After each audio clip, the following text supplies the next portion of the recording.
আজকে যে বিষয়টি নিয়ে কথা বলছি সেটা হচ্ছে ফাইবারে যে গিগের যে ব্যানারটা রয়েছে, তো গিগের ব্যানারটা আপনারা প্রফেশনাল লেভেলে কিভাবে তৈরি করতে পারেন খুব একটি সহজ ওয়েতে। সেটি হচ্ছে আপনার কোনো রকমের ফটোশপ ব্যবহার করতে হবে না, কোনো ইলাস্ট্রেটরের সফটওয়্যার ইউজ করতে হবে না, জাস্ট একটি অনলাইন সফটওয়্যারের মাধ্যমে যে কাজটি আপনারা খুব ইজিভাবে করতে পারেন।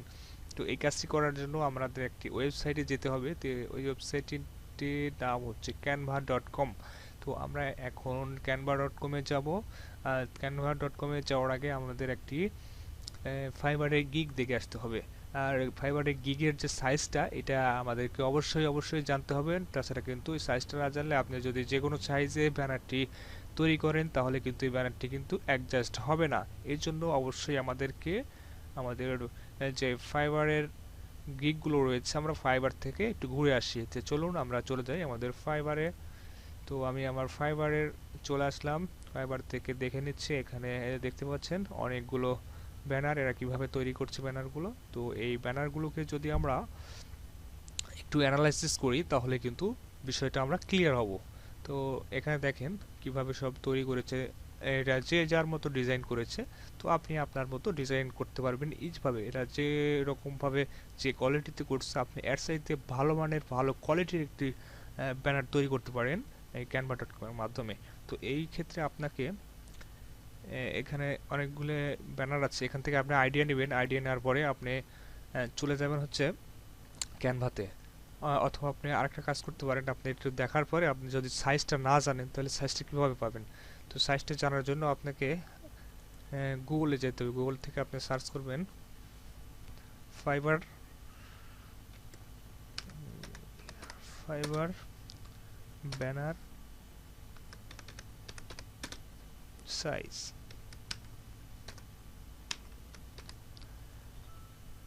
ফাইবার ব্যানার সাইজ গুগলে সার্চ করলে আপনি এখান থেকে ফাইবারের যে অরিজিনাল যে ব্যানারের সাইজটা সেটা দেখে নিতে পারবেন। তো আমাদের এখানে দেখাচ্ছে জেপিজি এবং পিএনজি, আপনি দুইটা ব্যবহার করতে পারেন। তো এখানে আমি বলবো আপনারা জেপিজি এটা ইউজ করবেন, তাহলে ভালো হবে আপনাদের জন্য, এসইও করতে আপনাদের জন্য সুবিধা হবে। তো আমাদের ফাইবারের যে ব্যানার গিগের যে ব্যানার রয়েছে সেটা দেখে নেব। দেখে ফাইবার সরি, এখানে ফাইবার গিগ ইমেজ, এখানে লিখব গিগ ব্যানার। তো এবারে গিগ ব্যানার লিখলাম, দেখেন চলে আসলো আমাদের এখানে। তাদের সাজেশন অনুযায়ী 550 pixel by 370 pixel maximum size. তো আমরা এই সাইজটা নিব এবং এর এমবি সাইজ হতে হবে 5 এমবি সর্বোচ্চ। এই কোয়ালিটি যদি হয় তাহলে আপনি সঠিকভাবে কাজটি করতে পারবেন। তো চলুন আমরা আবার এখান থেকে বেরিয়ে আমরা চলে যাব ক্যানভাতে। তো এখানে আমি লিখব canva.com।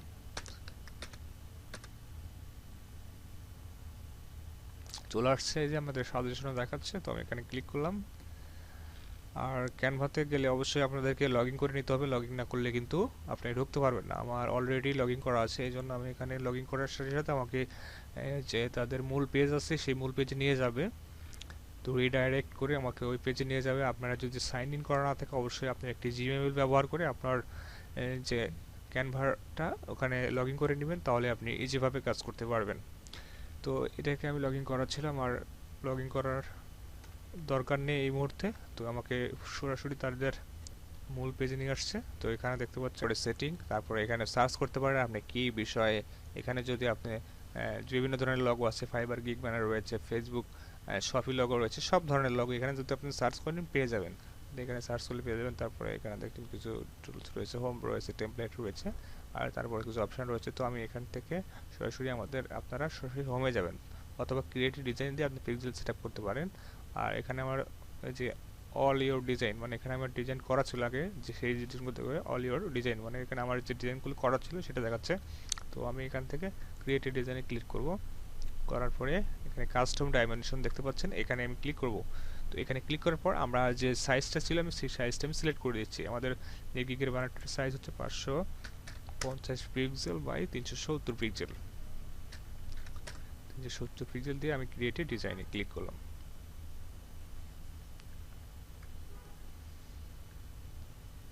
একটু ওয়েট করতে হবে, চলে আসছে আমাদের ইন্টারফেসটা।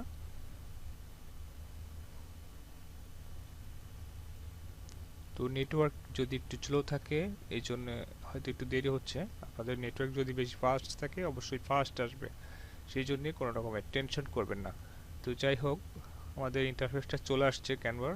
তো আমাদের কিন্তু গিগের যে সাইজটা কত সেটা অটোমেটিকলি কিন্তু এখানে চলে আসছে, দেখেন মার্ক করা আছে। তো আমাদের এখানে লোড নিচ্ছে একটু। যাই হোক, আমাদের ইন্টারফেসটা চলে আসলো, লোড হয়ে গেছে। দেন এখান থেকে আমরা যে কাজটি করব সেটা হচ্ছে এখান থেকে আমাদেরকে কালার সিলেক্ট করতে পারবো। দেখতে পাচ্ছেন ব্যাকগ্রাউন্ড কালার, এখান থেকে আমি একটা কালার দিতে পারবো, যে কোনো ধরনের কালার এখান থেকে আপনি দিয়ে নিতে পারেন। অথবা আপনি এখান থেকে বিভিন্ন ধরনের মানে ফ্রি ব্যানার পাবেন। এই আমি একটা দেখাই, আমি একটা ক্লিক করি এখানে, আমি আচ্ছা এখান থেকে একটা ডিজাইন নিলাম। এখানে কিন্তু আরেকটি কথা বলি, এখানে আপনার পেইড এবং ফ্রি দুইটা ভাষা কখনোই আপনারা পেইডটা ইউজ করবেন না। যদি আপনি কেনার সামর্থ্য থাকে সেটা কিনবেন, কিন্তু যদি না থাকে আপনি এখানে কিন্তু অসংখ্য ফ্রি থিম রয়েছে, আপনি এগুলো নিতে পারেন। এগুলো নিয়ে আপনি একটু কাস্টম আছে, কাস্টম করে নেবেন, ডিজাইন করে নেবেন নতুনভাবে, তাহলে কিন্তু আপনার কোনো সমস্যা হবে না। তো দেখতে পাচ্ছেন এটা কিন্তু আমার একটা রেডিমেড কিন্তু রেডি করা আছে অলরেডি। এখানে শুধু আপনার নামগুলো চেঞ্জ করে, যেখানে যদি আমি ক্লিক করে দেখতে পাচ্ছেন সবগুলো পার্ট পার্ট করা আছে, প্রত্যেকটা শেপ নিয়ে কাজ করা আছে। আপনি এখানে ক্লিক করে সবগুলো আপনি সরাইতে পারেন। এখান থেকে যদি আমি এটা সরাতে চাই তো এটা সরানো যাবে। এখান থেকে যদি আমি এগুলো সরাই তাও সরাতে পারবো। তো এটাকে আমি আপনার নিজের মধ্যে করে আপনি ডিজাইন করে নিতে পারবেন, সমস্যা নাই। তো যাই হোক, আমরা এটা নিব না, আমরা নিজে একটা ডিজাইন করব, এবং সেই জন্য আমি এটা ডিলিট করে দিচ্ছি। তো আমি এগুলো ডিলিট করে দিচ্ছি। এই যে দেখছেন এগুলো সবগুলো কিন্তু ক্লিন করা যাবে। তারপর যে একটা নতুন একটা ইন্টারপ্রেট আসলো। তো এখানে আমরা কাজ করবো মূলত। তো তার আগে আমরা টুলসের সাথে পরিচিত হয়ে আসি। তো এখানে দেখতে পাচ্ছেন প্রথমে টেমপ্লেট রয়েছে, এই টেমপ্লেটে এগুলো টেমপ্লেট দেখাচ্ছে। তারপরে আপলোড। সো আমাদের এখন যে কাজটিগুলো করতে হবে সেটা হচ্ছে আমাদের এখানে যে টুলসগুলো আছে, তারপরে টেমপ্লেটের পরে যে আপলোড দেখতে পাচ্ছেন, এখানে যদি ক্লিক করি তো এখান থেকে দেখতে পাবেন আমরা অনেক ধরনের কিন্তু ছবি আছে বা ইমেজ আছে, আর এখানে আমরা আপলোড করতে পারি। দেখেন এখানে আমি যে আপলোড করেছি অনেকগুলো ইমেজ। তো এখান থেকে আপনার এই যে আপলোডে মিডিয়া এখানে ক্লিক করবেন, এখান থেকে ডিভাইস, তাহলে আপনার কম্পিউটারের একটা পপ আপ উইন্ডোজ আসবে, ওখান থেকে আপনার ডেস্কটপের যে ছবিগুলো রাখা আছে আপনি ওটা নিয়ে ইউজ করতে পারবেন। তো যাই হোক, এটা গেল। তারপরে এলিমেন্ট আছে, এখানে বিভিন্ন ধরনের এলিমেন্ট রয়েছে। তো নেটওয়ার্কের সমস্যার কারণে একটু স্লো হচ্ছে। তো এখানে এগুলো আপনারা আসলে অত দেখাইতে হবে না, এখানে বিভিন্ন ধরনের এলিমেন্ট রয়েছে, এগুলো আপনারা একটু ঘাটাঘাটি করবেন, এগুলো দেখে নিলে পরে আপনাদের জন্য কিন্তু অনেকটা ভালো হবে। আপনারা সব কিছু দেখবেন। এখানে গ্রিড রয়েছে, আমাদের গ্রিডের কাজ আছে বেশিরভাগ। তো গ্রিড রয়েছে, অনেক ধরনের এলিমেন্ট রয়েছে, এগুলো আপনারা চেক করবেন। তার সাথে টেক্সট, আমরা বিভিন্ন টেক্সট ইউজ করতে পারি, সাইজ, তারপরে মিউজিক ইউজ করতে পারি, এখানে ভিডিও ইউজ করতে পারি, ভিডিও আমরা তৈরি করতে পারবো এখান থেকে ফ্রিতে। ব্যাকগ্রাউন্ড রয়েছে, তারপরে ফোল্ডার রয়েছে, আছে মোর অপশনে আরও কিছু অপশন রয়েছে। তো এগুলো আপনারা একটু চেক করে নেবেন। এগুলো চেক করে নিলে আপনাদের সুবিধা হবে কাজ করতে। আপনারা যদি একটু ঘাটাঘাটি করেন এই বিষয় নিয়ে, তাহলে কিন্তু আপনারা এই বিষয়ের উপর একটা এক্সপার্ট তৈরি হবেন। তো যখন আপনি এগুলো বিষয়ে একটু ভালোভাবে জানবেন, তখন কিন্তু যে কোনো ধরনের ডিজাইন করতে আপনার জন্য খুবই সুবিধা হবে। কিন্তু এই জন্য আপনি একটু ঘাটাঘাটি করে নেবেন, একটু সময় দেবেন এর পিছনে, তাহলে কিন্তু আপনি একটি ভালো মানের প্রফেশনাল লেভেলের কিন্তু একটা ফাইবারের বলেন আর ফেসবুকের কভার বলেন, টুইটার বলেন, যেটাই বলেন না কেন, আপনি এখান থেকে একটা ভালো মানের কিন্তু একটা ব্যানার তৈরি করতে পারবেন। তো যাই হোক, আমরা আর বেশি কথা বলবো না, আমরা মূল কাজে যাই। তো আমি যে কাজটা করতে চাচ্ছিলাম, আচ্ছা আমাদের এখন কাজ হচ্ছে এখানে আমরা এখানে ক্লিক করব। ক্লিক করার পরে এখানে আমরা এই কালারটা নিব না, আমরা একটা অন্য কালার নিচ্ছি। আচ্ছা, একটা কালার নিলাম, তারপর আমি এটাকে আরও কয়েকটা কালারে ভাগ করব। এই জন্য আমাকে এলিমেন্টে যেতে হবে, একটা শেপ নিব, এখানে এই শেপটা নিলাম। শেপটা নেওয়ার পরে এটাকে, আচ্ছা এটা থাক, আমি এটাকে একটু ঘুরিয়ে দেব। এখানে এই জায়গায় একটা ইয়ে রয়েছে, এখানে এটা ধরে ঘোরাবেন, ঘোরানোর পরে আস্তে আস্তে এটাকে আপনি মুভ করতে পারবেন।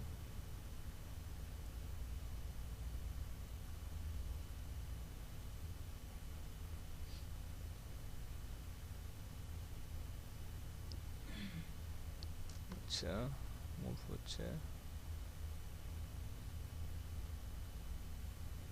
আচ্ছা তো এটাকে আমি আরেকটা কালার দিয়ে দিচ্ছি।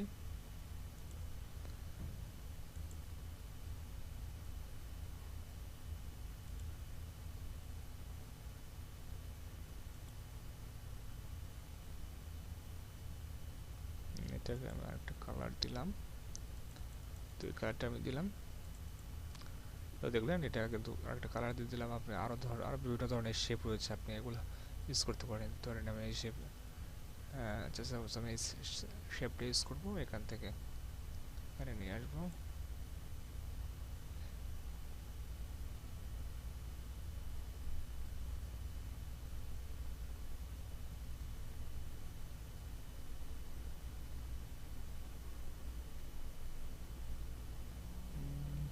তারপরে এখান থেকে আমি একটু টেক্সট কিছু লিখি, তাহলে আপনারা বুঝতে পারবেন। এখান থেকে আমি একটা টেক্সট নিচ্ছি, তো এখানে আমি লিখি ফেসবুক মার্কেটিং।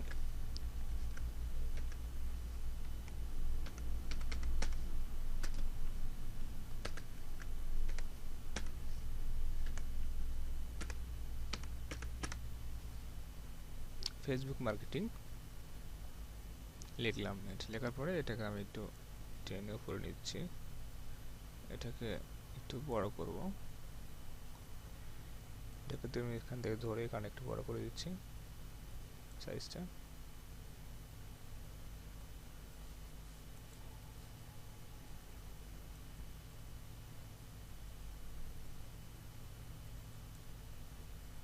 তারপরে এটাকে যদি আমি একটা শেপ, এরপরে আমি একটা শেপ ইউজ করবো, এটাকে আমি আরেকটা কালারিং করবো। সেই জন্য আমাকে আরেকটা এলিমেন্টে যাইতে হবে, আবার আমাকে এখান থেকে আবার শেপ নিতে হবে। তো আমি আবারও শেপ নিচ্ছি, শেপ নেওয়ার পরে এটাকে ধরে আমাকে ছোট করতে হবে। এখানে টান দিয়ে আমি এটাকে ছোট করে দিলাম। ছোট করার পরে এটাকে উপরে নিয়ে যাবো, আবার এখানে ইউজ করবো। এখানে দেখতে পাচ্ছেন, এটা কিন্তু আমি এটাকে আলাদা কালার করবো। এখানে আমি একটা কালার ইউজ করি, এটাকে আমি একটা কালার ইউজ করলাম।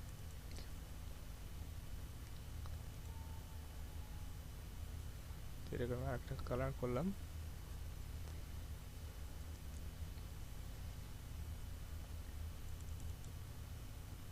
তো আমার নেট প্রবলেমের কারণে একটু সমস্যা হচ্ছে, তো আমি আপনাদেরকে বেশি আসলে দেখানোর সময় নেই, অনেকটা বড় হয়ে যাবে ভিডিও আমি যদি বেশি দেখাইতে যাই। তো আমি সাধারণত অল্প কিছু বিষয় আপনাদেরকে দেখাবো, আপনারা এই বিষয়টি একটু বিস্তারিত সব জিনিস একটু দেখবেন, ঘাটাঘাটি করবেন, তাহলে কিন্তু আপনি সবগুলো বিষয় দেখতে পাবেন। আপনি একটু চেষ্টা করলে ট্রাই করবেন যে একটু ভালো মানের, তাহলে অবশ্যই পারবেন। এখানে আপনি কাজ করবেন, অনেকটা সহজ, যে কোনো মানুষ এটা করতে পারবে।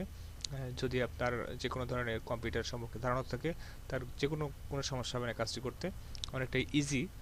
তো এরকমভাবে আপনারা কাজগুলো করবেন। তারপরে এখানে অনেক রয়েছে, আমি যদি একটা ছবি ব্যবহার করতে চাই, সাপোজ আমি আপলোডে যাচ্ছি, আমি একটা ছবি ইউজ করবো আমার, সেই জন্য আমি এই ছবিটা নিয়ে আসলাম। এই ছবিটা নিয়ে আসলাম, এখানে আমি একটা এলিমেন্ট নিব,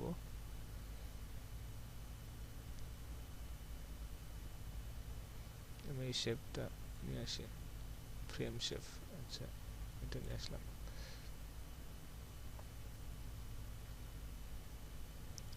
নিয়ে আসার পরে এই ছবিটা হচ্ছে আপনার এর উপরে ছেড়ে দেবেন। ছেড়ে দিলে আপনার যতটুকু নেওয়ার দরকার শেপের সাইজ অনুযায়ী ততটুকু কিন্তু এটা নিয়ে নিচ্ছে। দেখেন অটোমেটিক কিন্তু নিয়ে নিচ্ছে। দেখতে পাচ্ছেন অটোমেটিক কিন্তু নিয়েছে, দেখুন কত সুন্দর কিন্তু ক্রপ করে নিয়েছে। তার মাপ অনুযায়ী এটাকে যদি আমি একটু ছোট করতে চাই, এটা ছোট করা যাবে, ছোট করা যাচ্ছে। এভাবে কিন্তু কাজগুলো করতে পারেন। তো এরকম আর কি। তারপরে যদি আপনাকে ব্যাকগ্রাউন্ড রিমুভ করতে হয় কোনো ইমেজের, সেই জন্য আপনাকে এখান থেকে বিজি রিমুভে যাবেন। বিজি রিমুভে যেমন আমি দেখিয়ে দিচ্ছি, এখান থেকে বিজি রিমুভে চলে আসছে। বিজি রিমুভ আপনি এখানে ক্লিক করবেন, তো অটোমেটিক নিয়ে যাবে আপনাকে ওই পেজে। তো এখানে যে উপরে যে লিঙ্কটা, এখানে ক্লিক করবেন।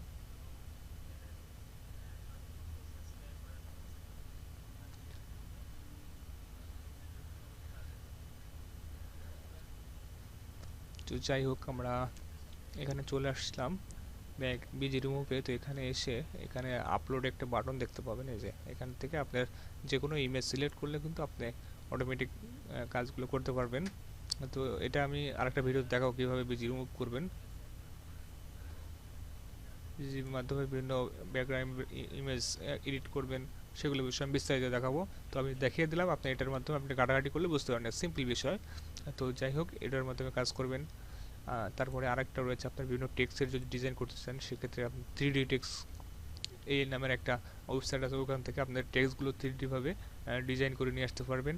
তো যাই হোক, আমরা ওদের দিকে যাচ্ছি না, ওগুলো আমরা আস্তে আস্তে পর্যায়ক্রমে সবগুলো বিষয় আপনাদেরকে দেখানোর চেষ্টা করব। তো আজকে মূলত এমন ছিল, আপনারা বিভিন্ন রকমের আরও টেক্সট লিখবেন, এখানে লিখে মার্ক করে আরও ডিজাইন করবেন সুন্দরভাবে। এরকমভাবে বিভিন্ন টেক্সট নেবেন, এখানে এখানে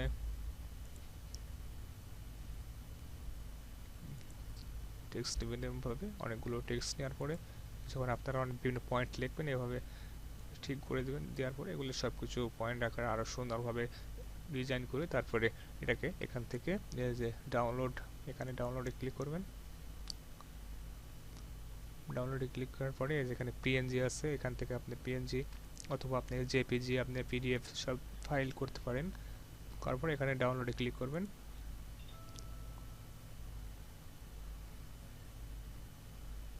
ডাউনলোডে ক্লিক করার পরে যে প্রসেসিং ইওর ডিজাইন প্রসেসিং হচ্ছে, তো এটা পুরোপুরি গেলে এখানে আপনার অটোমেটিক ডাউনলোড হয়ে যাবে। এই যে অটোমেটিক ডাউনলোড, এই যে আমার এই পাশে কিন্তু অটোমেটিক ডাউনলোড হয়ে গেছে। তো এভাবে মূলত কাজগুলো করবেন। আর অনেক সময় দেখা যাচ্ছে আপনাদের এই ইমেজগুলো ডাউনলোড না হতে পারে, অনেক সময় দেখা যাচ্ছে পেইড কোনো ইমেজ ব্যবহার করার কারণে দেখা যাচ্ছে আপনার ইমেজটা ডাউনলোড হচ্ছে না। সেক্ষেত্রে কিন্তু আপনার এখানে ডাউনলোড হবে না, ডাউনলোডের নিচে এখানে ডাউনলোড লিঙ্ক পাবেন না, তখন আপনাকে পেইড দেখাবে। তো সেক্ষেত্রে আপনি একটু দেখে আপনি ওখান থেকে যে পেইড যে ইমেজের যে কোনো একটা লোগো অথবা যে কোনো একটা এলিমেন্ট ব্যবহার করা হয়েছে, পেইড এলিমেন্ট, সেগুলো ডিলিট করে দেবেন, তাহলে অটোমেটিক ডাউনলোড হয়ে যাবে। তো আজকের মতো এই পর্যন্তই। তো সবাই ভালো থাকবেন, সুস্থ থাকবেন। আর যে কোনো ধরনের সমস্যা যদি হয় আমাকে অবশ্যই কমেন্টে জানাবেন, আমি আপনাদেরকে সেই সমাধান দেওয়ার চেষ্টা করব। আমি প্রত্যেকটা ভিডিওতে সব কিছু ক্লিয়ারভাবে দেওয়ার চেষ্টা করব। আর ভিডিওটি যদি ভালো লাগে অবশ্যই আমাদের চ্যানেলটি সাবস্ক্রাইব করে পাশে থাকা যে বেল আইকনটি আছে অবশ্যই বাজিয়ে দিবেন, এবং আমাদের এই ভিডিওটি বেশি বেশি শেয়ার করবেন, লাইক করবেন, কমেন্ট করবেন। ধন্যবাদ।